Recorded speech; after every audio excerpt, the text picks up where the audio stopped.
मैं बीजेपी वालों को एक ही सलाह देना चाहता हूं और बार बार ये बात कहना चाहता हूं कि भाजपाइयों एक बात को समझ लो, नफरत की राजनीति में तुम आगे हो सकते हो, झगड़ा कराने की, दंगे फसाद कराने की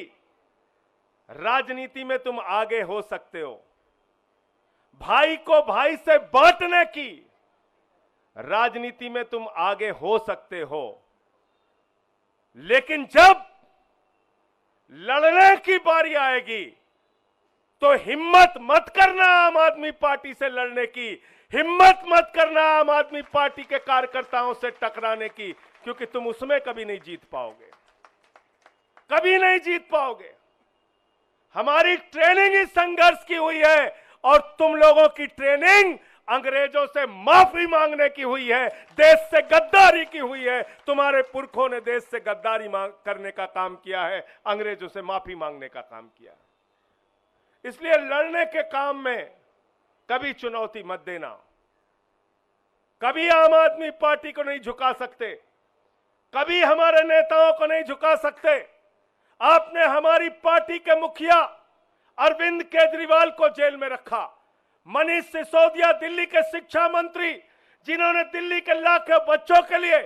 दिन रात काम किया, उनको 17 महीने तक जेल में रखा। मैं देश के प्रधानमंत्री से पूछना चाहता हूं, इन 17 महीनों का हिसाब कौन देगा? मनीष सिसोदिया के परिवार ने जो 17 महीने प्रताड़ना झेली, मानसिक रूप से, शारीरिक रूप से, उसका हिसाब कौन देगा? मनीष सिसोदिया ने खुद जेल में रह के जो यातना झेली, उसका हिसाब कौन देगा? भाजपाई कहते हैं सिर्फ जमानत ही तो मिली है, सिर्फ जमानत ही तो मिली है। मैं दिल्ली के लोगों आपसे हाथ जोड़ के कहना चाहता हूं, चुनाव का परिणाम जब आए और बीजेपी के लोग चिल्ला के कहें मेरी जमानत जब्त हो गई, मेरी जमानत जब्त हो गई, तो आपको एक ही बात कहना है, सिर्फ जमानत ही तो जब्त हुई है, सिर्फ जमानत ही तो जब्त हुई है, सिर्फ जमानत ही तो जब्त हुई है, सिर्फ जमानत ही तो जब्त हुई है। ये काम आपको करना है, ये काम करना है साथियों। और अगर